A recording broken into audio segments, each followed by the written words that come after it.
Hello there. Just thought I'd do a Christmas update. Little Christmas tree there in the background, and sitting there waiting, wearing my Christmas jumper, ready for uh, get involved in celebrations with the family.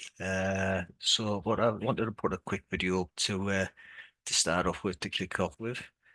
So, what I'm going to do is I will share a screen. So if I share the screen, such as there we are. We've got a screen share going on, which is great. And yeah, so I can go through there. There we go. Right. So to start off with, I've been putting together the this team's data together. So basically, what I've done is I've gone through big head ups to this London Hearts com because I get some basic data from them. It's a script off using a program here, and just been able to put that data together. But you can't be using that because it's very important that the teams that you getting that data from people who support these teams, and they know quite a lot about their teams.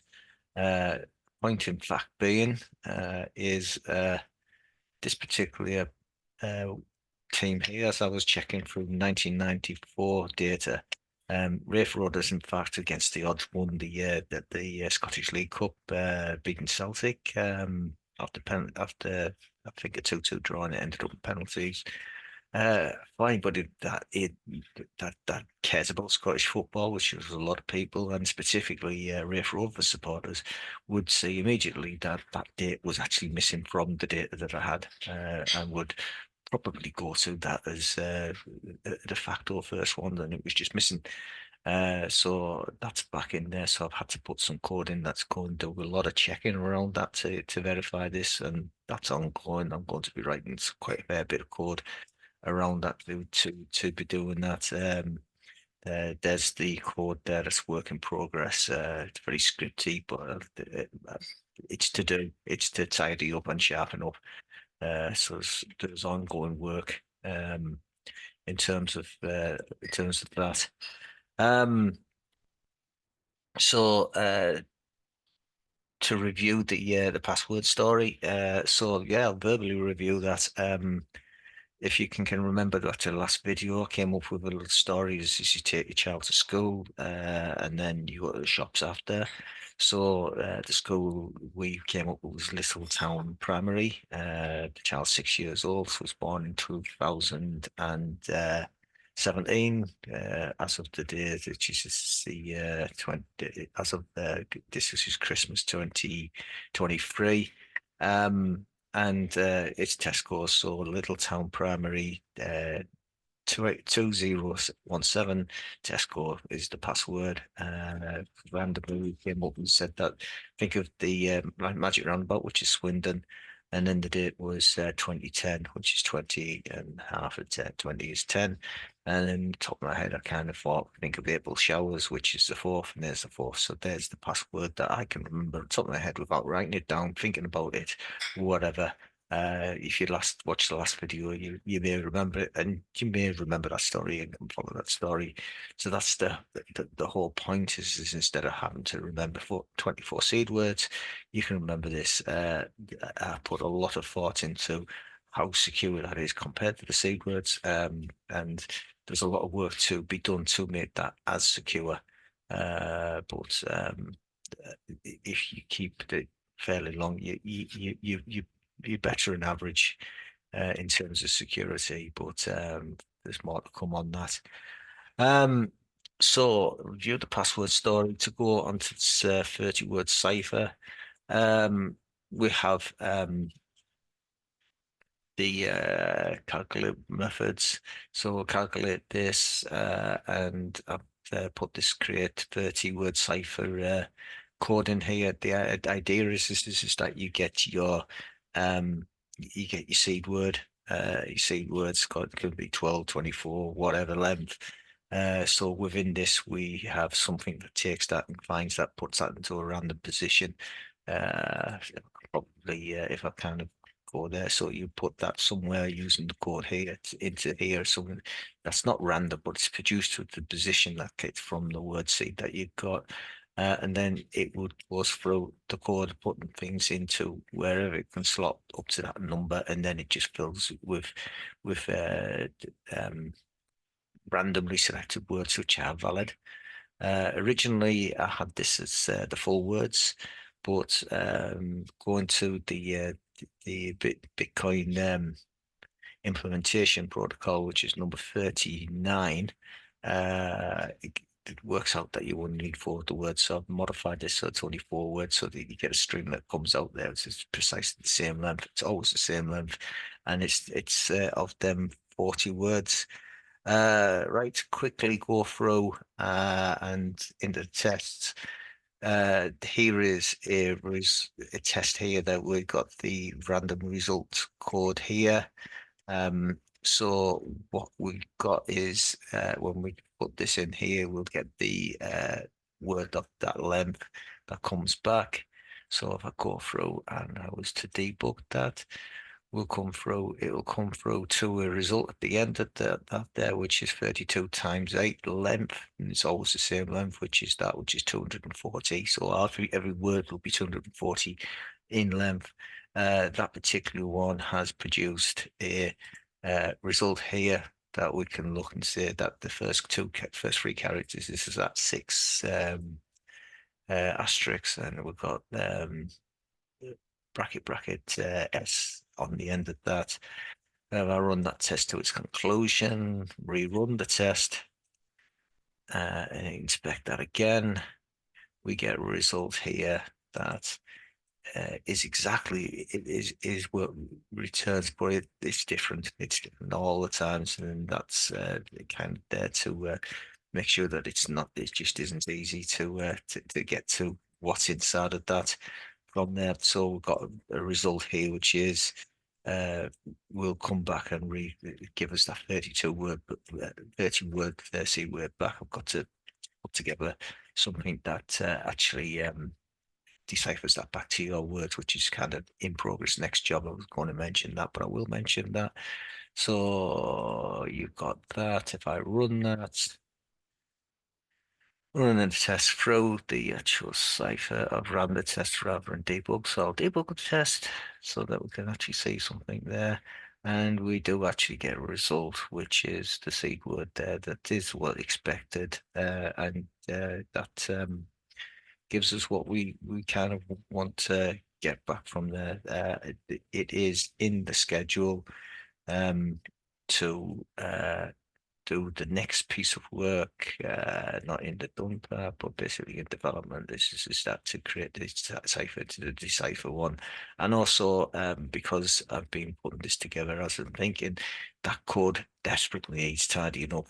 It needs tidying up to become follow the solid principles, and anybody that runs code should be looking at that. That does want tidying up, and then we can reuse different parts for the decipher as well. Um, it's ongoing. Uh, Looking at the results of this and the results after I've actually tidied it up, kind of might be a lesson in itself into the solid principles, but it needs doing, and the tests need writing. So there's a lot of work to do. Going back to the development cycle, so I'm just going to quickly look from my rows. I've talked about it.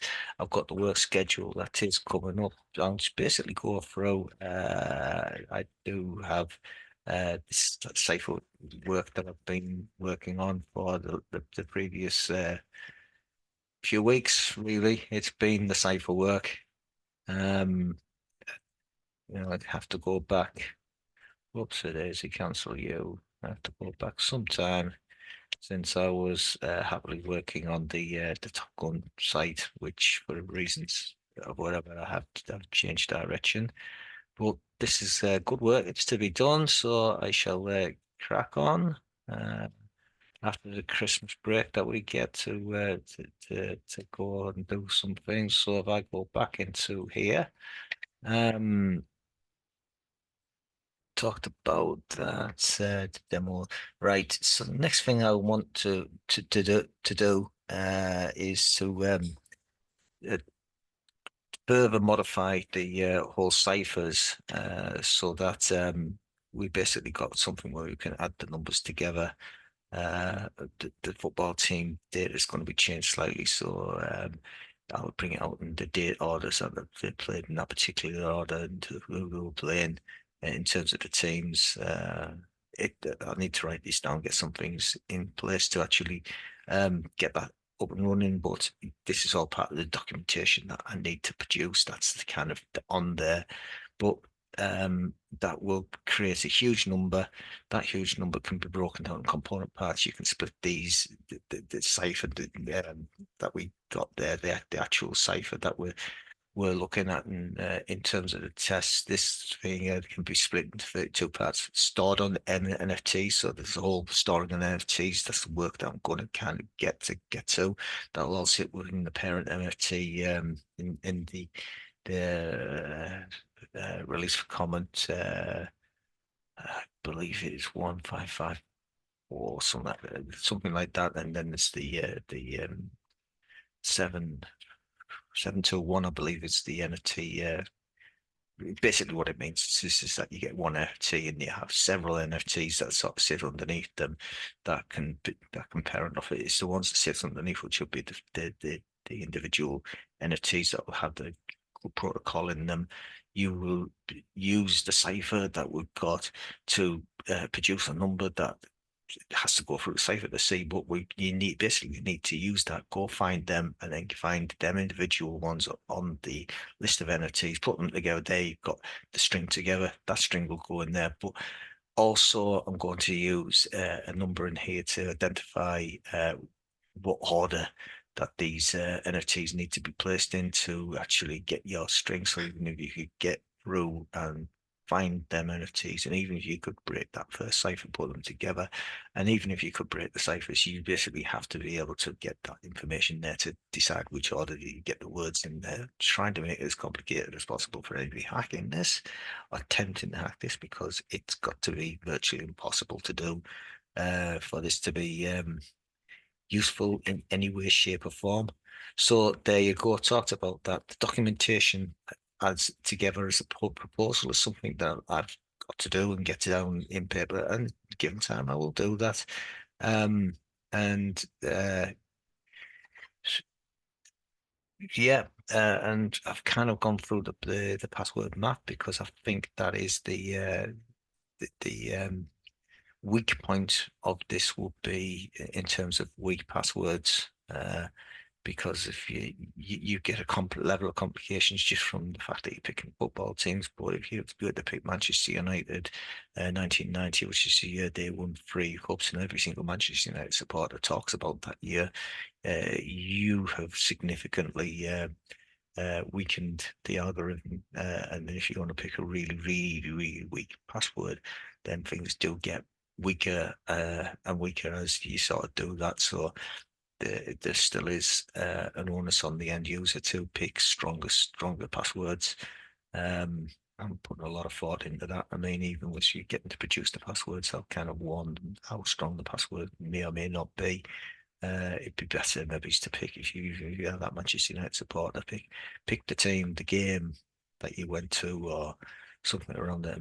That's particularly memorable, that it was in a particularly non-memorable season or something, as the team, and then pick some other things. There are ways around it, and we are going to go and look at such things. To go to Mr. Gunn, so we've got this algorithm here. To pick just a random site, here's someone has basically, they've cashed out. They've got their 2 million PLS. They've put some money in there. They've taken the money. They've gone away. But that has been claimed. They've got that. Thank you very much. They've left the time ecosystem.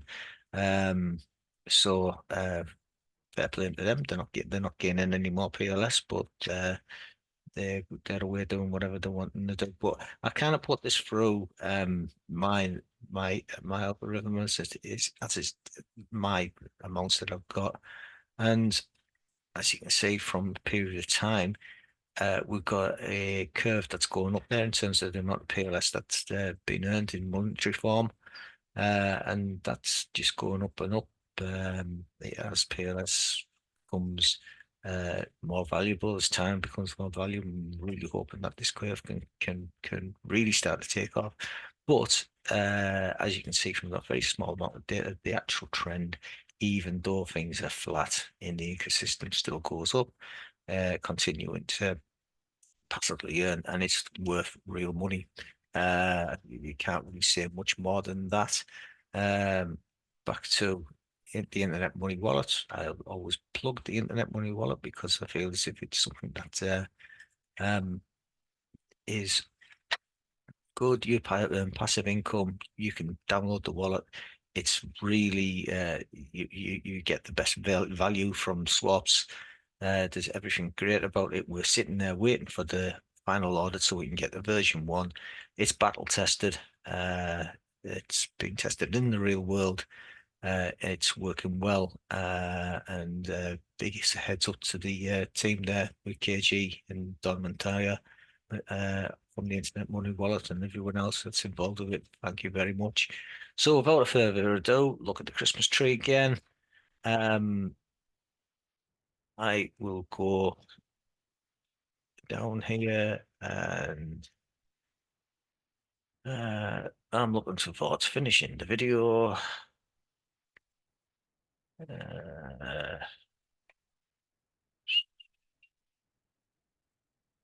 Chat quietly amongst yourselves as I try and finish this. Why is that on there? Click on that. Maximize. Zoom. I'm presenting. I want to end the video. Click on there. Hope that does not end. No, it doesn't. Why have you just given me